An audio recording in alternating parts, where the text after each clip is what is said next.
Welcome. So in today's video, I wanted to talk about one of my favorite leather boots from Nike, and that would be the Nike Tiempo Legend 7.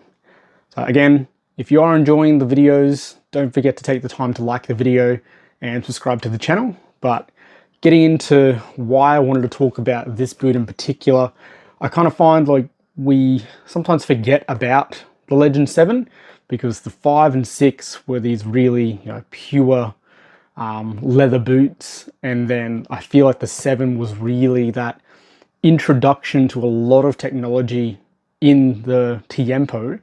But I guess for me, the impressive thing about that was how much technology is in this boot, but still how it didn't take away from that really natural, organic feeling of having a leather upper.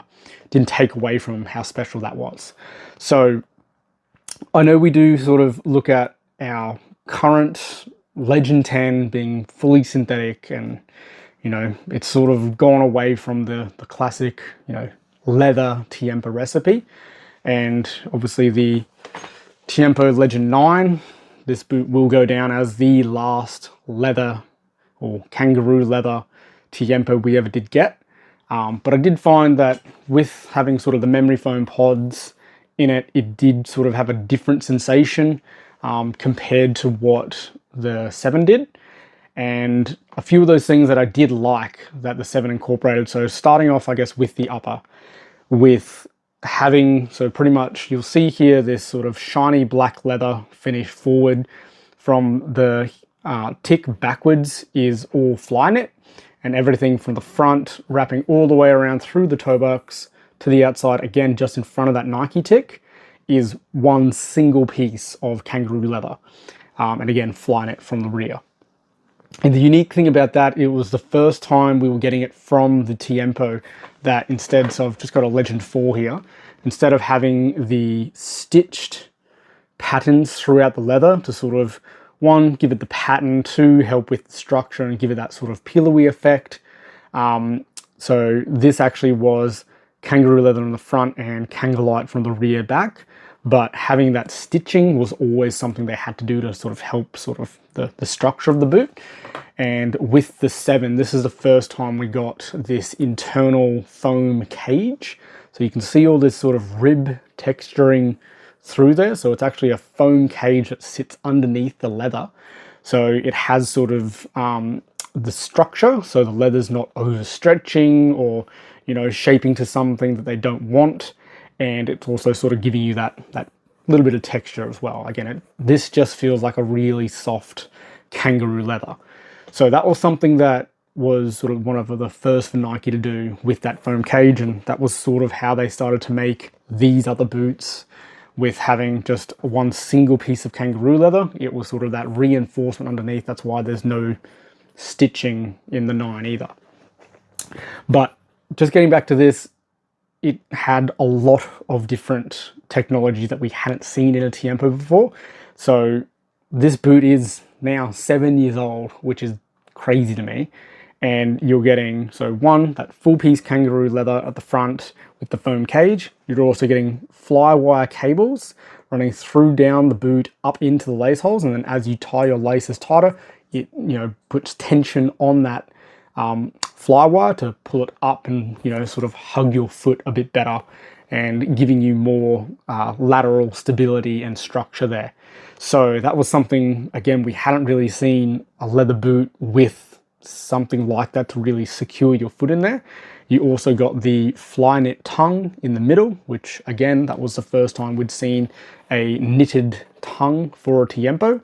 And then, as I mentioned, you've got all of the rear of the boot there in the fly knit as well. So it was something that, like I said, it incorporated a lot of technologies. You also had the really nice heel there with like sort of the extra padding, and there's sort of a ribbed texture there too, which was a really nice heel.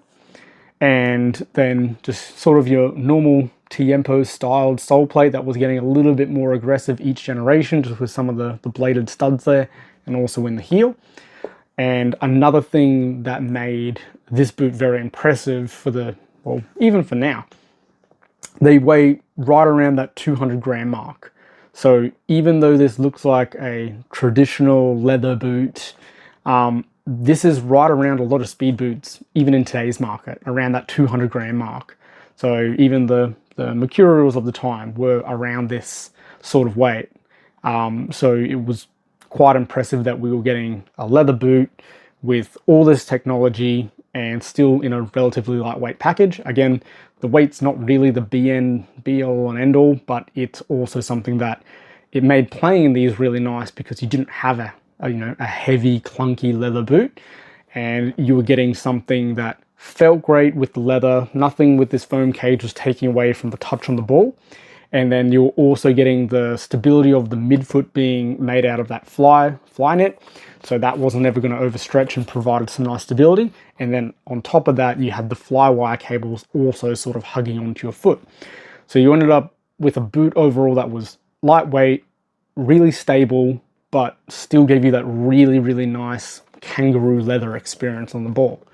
So that was something that I really, really did enjoy. And yeah, it was sort of, in my personal opinion, one of my favorite takes on, that leather boot that's been modernized into something with, the benefits of the technology that we could do, or can do. But 7 years ago, this was, the peak of all the technologies that they were, implementing back then throughout their line. So yeah, just a really cool boot, really fun to play in. It's, like I said, it sort of gave you, like, with like a Morelia Neo over there, that doesn't have as much leather. Like, the leather quality on that's a lot better, but you were getting something with quite a lot of leather, but still something that wasn't going to overstretch or, like I said, be heavy or clunky to play in. So yeah, just a really cool boot. Like I said, something that I think gets a little bit overshadowed now by the 9. Like, obviously 7, 9. For those of you who don't know, the 8s were good, but in my opinion, and probably one of the reasons I didn't actually end up purchasing a pair after I saw them in store and had a bit of a play around with them, was I felt like that was just when the Tiempo was going one step too far with the amount of technology. They had the like burrito style knit tongue. They had the oh my gosh, what's it called? It was the silver mesh essentially inside the boot that would hold it even more. They had them in the Phantoms as well, the Phantom Visions. I just can't remember what it is.